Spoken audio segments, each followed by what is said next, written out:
Hey Matthew, how you doing? Hey, Andrew. How do you sum up today? There was a lot going on for you. I mean, I know you said you wanted to re-sign Noah. What was the breaking point there where you felt you had to make the move, and how did that snowball into everything else that happened today? You're correct. It was a busy day, but I guess that's why they pay me. But listen, we tried to sign Noah, and we couldn't agree on a contract, which is, it happens in sports. And honestly, the whole negotiation was very amicable. And once we couldn't get to an agreement, we decided to work together and find a spot for him that he'd be comfortable going, and for me to get the best return possible for the New York Islanders. That's it. There's no, like I said when we talked previously, my job to evaluate where I think the contract should be, and we just didn't agree on a contract. But there was no. Nobody's mad at anybody. We just made the best of a situation, and he did what was best for him. I did what was best for the New York Islanders. It's as simple as that. Good, Andrew. Obviously, you'll talk about Schaefer, the first pick, but when you got those two picks from Montreal, what was the intention there? I mean, did you think you'd be picking at 16 or 17, or did you want to get higher up in the draft? Once we got those picks, I was either trading those picks for players that are in the NHL right now. I made calls around the league on targets I tried. We did try to trade up at one point. Actually, a couple times during the first round, we couldn't get a deal done.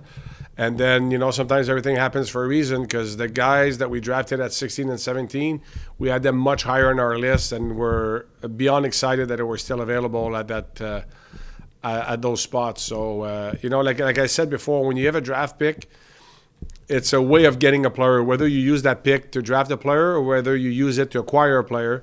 So we looked at different options all day, but we weren't going to make a decision transaction just to make a transaction. It had to make sense for us.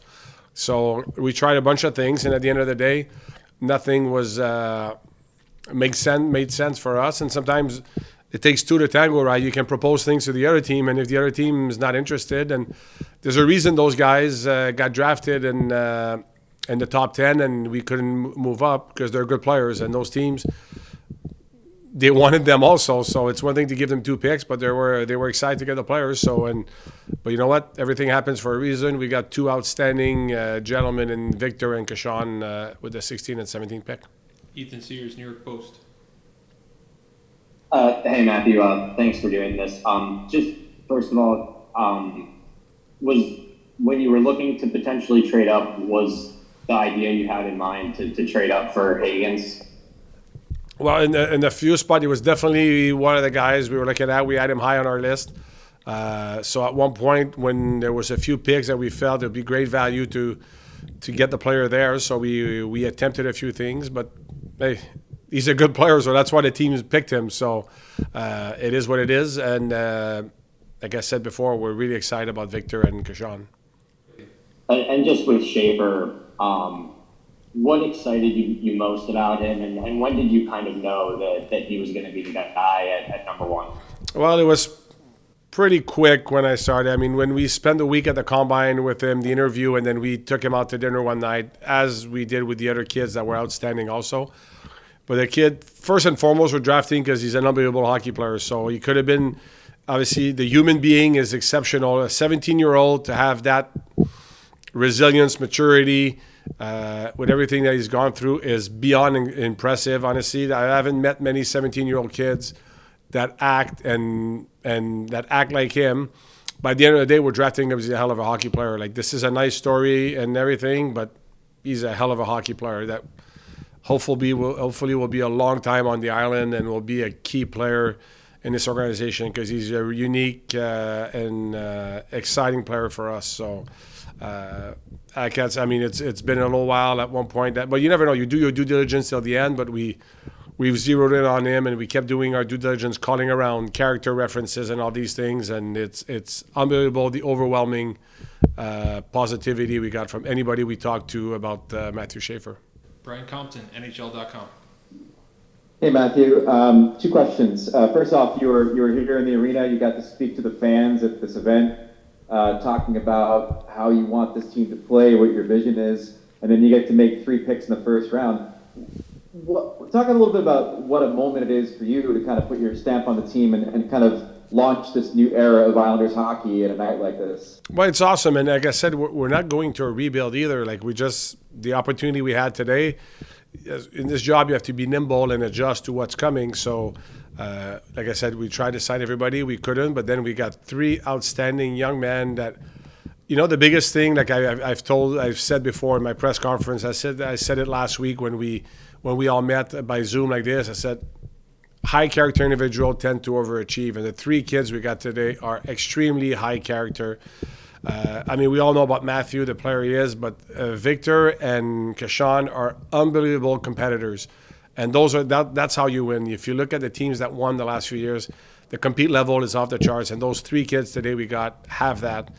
And they're good offensive players too. You look at even Kashawn, you'll notice all his hits online and he'll fight, but look at him. He's almost a point a game guy in juniors. And Victor, our scouts were telling me at the combine and tonight, say you got to be careful with him because he's small, but he competes so much. He goes into the boards, he goes into the traffic, and he gets hurt because he competes so much. So that's the type of individual I want on the team. So again, we're extremely excited. It was a great night for the Islanders. Great. And the other thing was that, it's not the first round that we've experienced where there's a lot of hype coming into it about big trades and everything that's going to happen, and then nothing really happens. But I was wondering for you in particular tonight, do you think the fact that we were decentralized this year impacted the number of trades that maybe we didn't see tonight? I'm not sure. Maybe it's a factor because you're not face-to-face with your counterparts on the floor. I think part of it, too, is maybe the cap going up. Every year you have trades, and I've lived it in Tampa because of the situation that Tampa was in with the salary cap, that you have to move players because of the salary cap. But now the salary cap is jumping, so they have more room, so they don't need to move as many players as maybe in previous years. So it holds off some trades. So, there were trades during the week. We had a big one today. It just I guess it leaked earlier than it was announced, but so there was still that trade, and who knows, sometimes day 2, I remember last year there were 2-3 big trades on day 2, so we'll see what happens tomorrow. Brian Compton, NHL.com. Hey Matthew, just curious, how much pressure did you maybe put on yourself to have a day like this to try to, impress the fan base or make an impact with them? And, with Noah coming off the books, just what do you do for an encore? How active do you intend to be in free agency? Thank you. Well, first of all, the decision I make is never for me to put a show or for me to look good, or it's always for the best interest of the New York Islanders. And that's what we felt today. By making this trade, that's what we had to do for the best interest of the New York Islanders. And then we took advantage, every I don't want to say obstacle, but everything you go through opens another opportunity. So we took advantage of our opportunities by drafting 3 great players. And yes, we have cap space, and we have. I've worked the phone all day the last 2 weeks. I'll be working it all day tomorrow, Sunday, Monday, Tuesday. For free agency, we'll try, if we can, there's a way we can improve the team, whether it's through signings, through trades. We'll look at every. My job is to look at every opportunity we may have and try to improve the team. Stefan Rosner, The Hockey News. Hey Matthew, thanks for doing this. With how you guys fared tonight, is the focus now on using the rest of the picks you have to get players that can help you now, or it's just wait and see with how you guys approach the rest of the draft? Again, that's when I got this job, my goal was to sign everyone. We weren't able with one player, and we moved on. And we, again, like I said, it was actually a great work with the agent, and I think we work really well to get to do the best for Noah and to do the best for the New York Islanders. And tomorrow, if I have opportunities, I have no reservation of using those picks or next year's picks to try to get a player if I can get a good player that can help us this year and beyond. So in this job, you can have the best plan, but things change in our business. Like I said before, like even during a season, players overachieve, some players underachieve. You have to stay nimble and be able to adjust. So we adjusted this week by making this trade, and we picked the players tonight. And tomorrow, if we have opportunities, my job is to look at them and discuss it with our staff and make decisions. Joe Pantorno, AM New York. Matthew, what does a night like tonight do in terms of helping you build sort of a more self-sustainable pipeline where you can maybe build a contender in the future where your roster improvements are coming from within? Thanks. Well, I think we replenished the prospect pool really well tonight. I even started the last trade deadline when Lou was able to acquire a first-round pick, even if it's next year, and Kalen Ritchie. We already have some good prospects, and now today we drafted 3 players in the top 17 of a draft, so that's exciting. And, again, tomorrow we'll try to bring the same type of character and players and that we want. And if we can move those picks for players that help us now, if we can move next year's picks for players that can help us now, I'll do it. But again, my job is to look at every opportunity. But I'm really excited because now we have a lot of those kids that have high potential. You never know what they turn out to be in 5 years, but they have high potential. So we're excited with what's coming. Back to Ethan Sears, New York Post. I'm just curious, with Emil Heineman, what did you like about him? What do you think you guys are getting there? Well, Emil, it's funny because we really want him to be in the trade.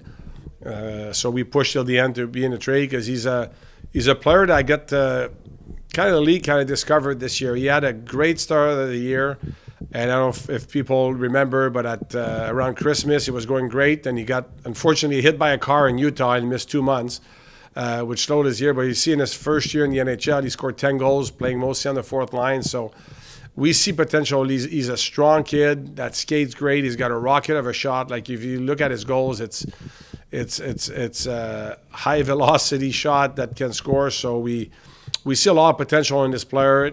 The habit, right now works. It helps us maybe create other opportunities somewhere else because he's an NHL player. He's an established NHL player now, and we feel he can only improve in the coming years.